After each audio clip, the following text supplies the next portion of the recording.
자, 여러분들 오늘 목사님이 조금 일찍 이 자리에 올라온 이유가 있어요. 그거는 설교를 하기 전에 오늘부터 시작되어지는 중요한 캠페인에 대해서 여러분들에게 말씀드리려고 하는데요. 자, 그것은 바로 혹시 그 PPT로 먼저 보여주시겠어요? 자, 어쩔 큐티, 어쩔 큐티. 어려운 말씀 쩔쩔대지 말고 큐티를 해. 어려운 말씀 쩔쩔대지 말고 큐티를 해 라고 하는 이 큐티 캠페인이 오늘부터 시작이 됩니다. 매월마다 진행이 될 거고요. 올 한 해 동안 계속 진행됩니다. 그리고 매월 마지막 주일마다 이 큐티를 통해서 여러분들이 일정 분량을 채운 친구들에게 푸짐한 상품과 선물을 준비하고 있어요. 그러니까 이 큐티 캠페인에 많이 참여를 해주셨으면 좋겠는데, 그렇다면 도대체 큐티란 무엇이고 큐티를 어떻게 해야 되는가, 그리고 큐티를 하면 도대체 나의 인생에 어떠한 유익이 있는지, 그거를 목사님이 오늘 설교하기 전에 아주 간략하게 여러분들에게 말씀을 드리려고 해요. 자, 오늘 받은 강의안 한번 살펴보시겠어요? 오늘 설교 강의안 말고 큐티 캠페인 강의안이 따로 준비되어져 있습니다. 그 강의안에 메모하시면서, 혹시 못 받은 분들은 괜찮아요. 그냥 빈 메모지 설교 강의안 뒷면에다 적으셔도 되고요. 여러분들이 준비하고 있는 여러 가지 필기도구들로 준비하셔도 괜찮습니다. 자, 지금부터 정말 간략하게 큐티란 무엇이고 큐티의 유익은 무엇이고 큐티가 주는 유익은 똑같은 말인데, 큐티의 유익은 무엇이고 큐티를 어떻게 하면 되는지 간단하게 한번 말씀을 드리도록 할게요. 자, 한번 보여주세요. 자, 큐티란 다음과 같은 정의를 가지고 있어요. 한번 읽어볼게요. 시작. 매일 조용한 시간과 장소를 정하여 성경 말씀을 묵상함으로 하나님과 개인적으로 만나는 시간. 목사님이 여러분들이 지금 가지고 있는 주만나 틴이라고 하는 청소년부 큐티 교재를 5년 동안 디렉터로 섬겼어요. 청소년 큐티 교재 5년 동안 디렉터로 섬겨왔는데, 자, 큐티의 정의는 목사님이 여러 가지를 살펴보아도 이것만큼 정확하게 표현한 것이 없는 것 같아요. 매일 조용한 시간과 장소를 정해서 성경 말씀을 묵상함으로 하나님과 개인적으로 만나는 시간, 이게 바로 큐티의 정의입니다. 자, 그러면 이 큐티를 할 때 먼저 우리가 기억해야 하는 것이 있어요. 한번 보여주시겠어요? 자, 두 가지인데요. 첫 번째 한번 읽어보세요. 시작. 큐티는 말씀으로 점치는 시간이 아니라 말씀으로 물드는 시간이다. 말씀으로 점치는 게 아니라 말씀에 물드는 시간이다. 이건 이런 의미예요. 우리 큐티를 오해를 해서요, 이렇게 해요. 오늘 하루 약간 내 선택길이 애매해, 뭔가 결정이 필요해. 그러면 주여 말씀을 주소서. 자, 허이, 가라. 그래, 가는 거야. 이렇게 하는 분들이 있어요. 마치 뭔가 내 마음에 찌릿. 큐티에서 제일 주의해야 할 단어가 찌릿이에요. 찌릿. 오늘 읽었는데 내 마음에 찌릿, 물클, 와, 순종, 이거야. 아, 오늘 하나님이 나한테 바로 줬어. 여러분, 큐티는 말씀으로 점치는 시간이 아니에요. 이렇게 큐티를 묵상해서 큐티 때문에 잘못되는 분들이 많이 생겨나는 겁니다. 그런데 반드시 기억해야 돼요. 말씀으로 점치는 게 아니라 우리는 그 말씀을 바르게 이해해서 말씀이 알려주고 있는 하나님의 마음과 뜻에 내가 물들어가는 시간, 말씀에 잠기는 시간, 내가 가지고 있는 고민거리를 가지고 성경을 보고 있는 게 아니라 말씀을 말씀 그대로 읽어서, 아, 오늘 주님 말씀에 하나님을 경외하는 자가 복이 있다고 하였구나. 하나님을 경외하려면 내가 무엇을 해야 될까? 하나님을 어떻게 하나님을 경외하길 원할까? 이렇게 내가 이 말씀에 젖어드는 시간이에요. 요거를 먼저 기억해 주시고요. 두 번째 한번 읽어주세요. 시작. 앞에 거 보여주세요. 두 번째 읽어주세요. 시작. 큐티는 과제가 아니라 교제이다. 이렇게 질문하시는 분들이 있어요. 어제 큐티 못했는데 오늘 해야 되나요? 일주일치 밀렸는데 일주일치 해야 되나요? 나의 대답은 언제나 말합니다. No. 내가 어제 밀렸다 생각을 하는 순간 큐티는 과제가 돼버린 거예요.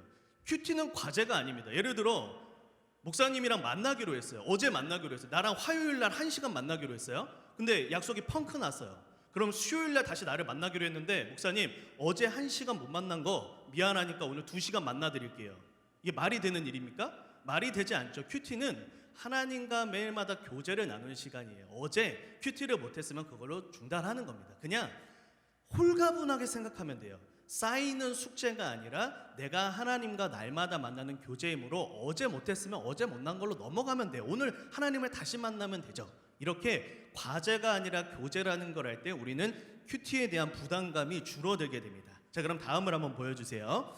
자, 우리가 큐티를 하는 이유가 무엇인가? 오늘 시편 1편부터 1절에서 3절 말씀이 정확하게 답을 주고 있는데요. 한번 읽어볼게요. 시작. 복 있는 사람은 악인들의 꾀를 따르지 아니하며 죄인들의 길에 서지 아니하며 오만한 자들의 자리에 앉지 아니하고 오직 여호와의 율법을 즐거워하여 그의 율법을 주야로 묵상하는도다. 그는 시냇가에 심은 나무가 철을 따라 열매를 맺으며 그 잎사귀가 마르지 아니함 같으니 그가 하는 모든 일이 다 형통하리로다. 아멘. 2절의 말씀에 다음과 같이 되어져 있어요. 오직 여호와의 율법을 즐거워하여 그의 율법을 주야로 묵상하는도다. 이게 큐티의 근거 구절입니다. 자, 하나님의 말씀을 묵상하는 데는 큐티만 있는 건 아니에요. 말씀 암송도 있고요. 성경 통독도 있어요. 성경 정독도 있습니다. 그런데 큐티는 우리가 하나님의 말씀을 묵상하는 하나의 방법이라는 거예요. 자, 그런데 이 큐티를 할 때 날마다 큐티를 통해 주님의 말씀을 묵상하면 우리에게 두 가지의 은혜가 주어지는데 이제 빈칸에 한번 적어보세요. 1절 말씀에 이렇게 돼 있어요. 복 있는 사람들은 악인들의 길에 따르지 아니하며 죄인들의 길에 서지 아니하며 오만한 자들의 자리에 앉지 아니한다. 자, 큐티를 하는 이유 첫 번째는 악인과 죄인과 오만한 자의 자리에 앉지 않는다라는 것입니다. 우리는 큐티를 함으로써 악인과 죄인과 오만한 자들의 자리에 앉지 않게 된다. 다시 말해서 죄를 분별하고 죄의 자리를 멀리하게 되는 유익을 우리가 누리게 된다는 거예요. 악인과 죄인과 오만한 자의 자리에 앉지 않게 된다. 그러므로 우리는 죄를 멀리하고 죄를 분별하게 되고 죄를 이겨내게 된다라고 하는 거예요. 두 번째 유익은 무엇이냐면 3절에 이렇게 이야기를 합니다. 그는 시냇가에 심은 나무가 철을 따라 열매를 맺으며 그 잎사귀가 마르지 아니함 같으니 그가 하는 모든 일이 다 형통하리로다. 자, 두 번째다 이렇게 적으세요. 하나님의 형통을 누린다. 하나님의 형통을 누린다. 말씀을 묵상하면서 우리는 하나님과 동행하여서 하나님께서 나의 삶을 인도하는 형통함을 누리게 됩니다. 이 말은 내가 구하지 않아도 나의 필요한 것을 채우시고 내가 하나님 앞에 간구하지 않아도 나의 갈 길을 인도하시는, 다시 말해 나의 인생을 주님께서 책임져 버리시는 인생을 살아가게 된다. 왜요? 시냇가에 심은 나무가 걱정을 합니까? 내가 이미 시냇가에 심겨져 있는데 열매를 어떻게 하면 맺을까? 어떻게 하면 내 잎사귀가 풍성해질까 고민합니까? 고민하지 않아요. 시냇가에 심은 나무는 자신의 뿌리가 시냇가에 있으므로 어떠한 세상적인 염려와 고민을 하지 않습니다. 마찬가지로 주님의 말씀을 주야로 묵상하는 자에게 어떠한 은혜가 있느냐? 세상의 염려와 근심거리가 여전히 찾아오겠으나 그 염려와 근심거리로 여러분들의 삶이 흔들리지 않는 하나님의 형통함을 누린다는 거예요. 오해하지 마십시오. 큐티를 하면 염려와 근심거리가 안 온다는 게 아니라 염려와 근심거리는 찾아오나 그것이 여러분들의 삶을 흔들지 못하게 하는 하나님의 은혜를 여러분들이 누리게 된다라고 하는 것입니다. 자, 그렇다면 큐티를 어떻게 하면 될까요? 다음을 한번 보여주십시오. 자, 큐티를 하는 순서입니다. 이제 그 빈칸을 채우면서 들으시면 되겠는데, 자, 첫 번째로는 여러분들의 목소리로 한번 읽어주세요. 시작. 말씀을 읽기 전 성령님의 조명하심을 간구한다. 조명하심이라고 하는 단어는요, 성경적인 표현인데 성령님, 하나님의 말씀을 밝히 보여주셔서 하나님의 뜻을 깨달아 알게 하십시오. 이렇게 성령님을 의지하는 기도예요. 우리가 하나님의 말씀을 깨닫게 하는 역할을 성령 하나님이 하시는데, 우리가 언제나 말씀을 읽기 전에 성령 하나님을 의지해서 하나님, 성령님, 오늘 이 말씀을 하나님의 뜻대로 깨달을 수 있도록 성령님 조명해 주십시오라고 하는 기도가 우리 안에 필요해요. 겸손한 기도가 필요하고요. 이것은 내 눈으로는 절대 하나님의 뜻을 깨달아 알 수 없으니 성령님이 대신 나의 눈을 밝혀 주십시오라는 의미예요. 자, 두 번째, 말씀을 정독한다. 최소 3회 이상이에요.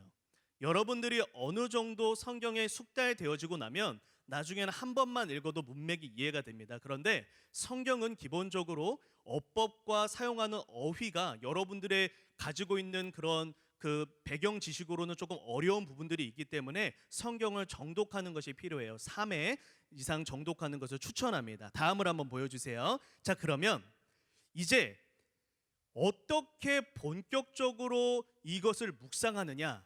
자, 이것이 스페이스라고 하는 묵상법인데요. 모든 성경 묵상법 중에 가장 기본이 되는 내용입니다. 앞으로 기회가 될 때 이것 말고 다른 묵상법도 알려드릴 거예요. 그런데 가장 쉽고 그리고 가장 안전한 묵상법 중에 하나가 바로 스페이스라고 하는 묵상법이 있습니다.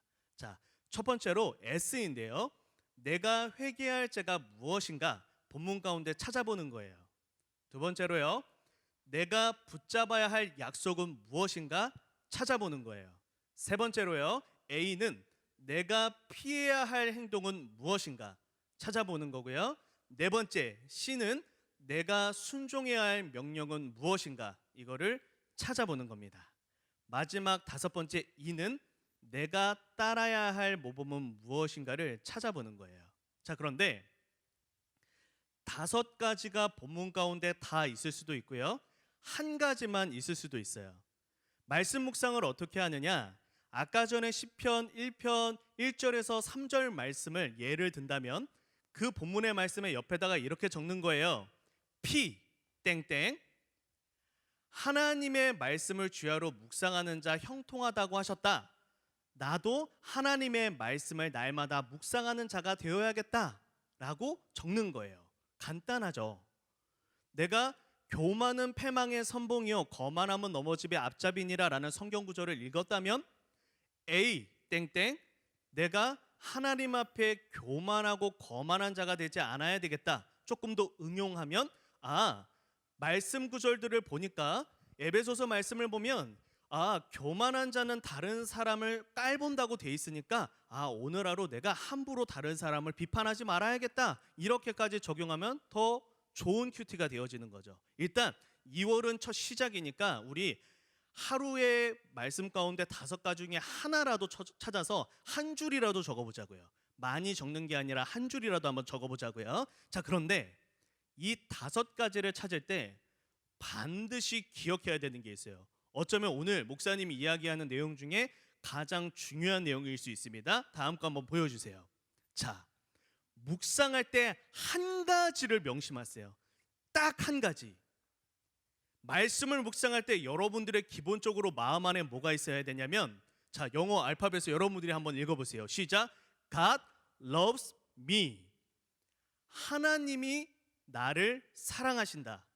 이 생각과 이 관점을 가지고 큐티를 묵상해야 큐티가 무섭지가 않습니다. 예를 들어서 오늘 하나님께서 말씀을 묵상했는데 부모를 저주하거나 부모를 업신여기는 자 하나님께서 까마귀를 보내 눈을 쪼아버리겠다 이런 말씀을 묵상했어요. 그러면 우리 이렇게 돼요. 하나님, 오늘도 제가 부모님께 신경질을 냈고 불효하였습니다. 주여 이 죄인을 용서하소서. 다음 날 딱 봤는데 비판하지 말래. 주여 비판하지 말랬는데 미움투성이군요. 용서하소서. 다음 날 딱 봤는데 형제 자매랑 우애 있게 지내래. 주여 저는 가능성이 없습니다. 저는 정말로 정말 저주받아 마땅한 죄인이나이다. 다음 날 또 갔는데 회개. 다음 날 또 회개. 주여 이 사람이 한 실수 나에게도 있네. 아브라함을 봤는데 아브라함은 순종했는데 나는 못했어. 주님 부끄럽습니다. 나는 순종하지 못했네요. 주님 이 사람은 이때인데도 정직했는데 저는 오늘도 거짓말을 했나이다. 여러분 이렇게 가면 이거는 무슨 참회록입니다. 참회록. 이거는 너무 두려운 묵시록 같은 책이 돼버려요. 여러분 이 큐티를 할 때는 이런 관점이 아니라 이렇게 가는 거예요. 주님 거짓말하는 자, 부모에게 불효하는 자, 하나님께서 벌하신다 하셨는데 오늘도 주의 자비로 저는 살고 있습니다. 얼마나 감사한지요. 내일은 오늘보다 나아서 제가 부모님에게 좀 더 효도하게 하소서. 오 주님, 오늘도 형제 자매와 우애 있게 지내라 하셨는데 제가 그러지 못했음에도 주님은 여전히 나를 사랑하셔서 오늘 하루도 나에게 많은 복과 평안을 주셨습니다. 이 말씀을 제가 기억하고 앞으로 잘 할 수 있도록 도우소서. 연약하지만 사랑해 주셔서 감사합니다. 결론을 사랑으로 맞추는 거예요. 성경은 하나님께서 나를 사랑하셔서 나를 위해서 보내주신 예수님에 대해서 알려주시고 나를 얼마나 사랑하고 아끼시고 보호하시고 복 주시기를 원하시는지 기록된 그러한 책입니다. 그러니까 성경을 읽으면서 행복해지고 성경을 읽으면서 내 마음이 풍성해져야지, 성경을 읽으면서 내 마음이 옥죄어지고 짊어지게 되면은 우리는 성경을 율법으로 잘못 해석하고 있는 거예요. 그러니까 항상 이 부분을 기억하셨으면 좋겠습니다. 자, 마지막 한번 읽어주세요. 시작. 깨달은 말씀대로 살아갈 수 있기를 기도한다. 자, 마지막 하나 보여주세요. 마지막 PPT입니다. 매일 큐티를 한 뒤 인증 사진을 찍어서 셀 리더에게 보내주세요. 그러면 2월 한 달 동안 15일 이상 큐티한 분에게 2월 27일에 선물을 드립니다. 오늘이 2월 6일이고 2월 27일에 선물을 드린다는 건 오늘을 쉬고도 매주 월화수목금 평일만 다 해도 선물을 받으실 수 있는 거예요. 평일만 다 해도 목사님은 더 높이려고 그랬는데 우리 임원단 분들이 여러분들을 너무 사랑하셔서 확 낮추셨어요. 15일만 해도 여러분들 선물을 받을 수 있으니까 우리 내용의 길이와 어떤 그 내용이 중요한 거 아니니까요. 매일마다 성실하게 수행하셔갖고 셀 리더들한테 좀 보내주세요. 그리고 셀 리더분들께서는 각자가 묵상하신 그 내용들을 카톡방에 좀 올려주셔서 셀원들이 잘 큐티할 수 있도록 도와주시면 너무너무 감사하겠습니다. 우리 어쩔 큐티 캠페인 많은 참여와 그리고 또 이 참여를 통해서 많은 은혜를 누리시기를 예수님의 이름으로 축복합니다.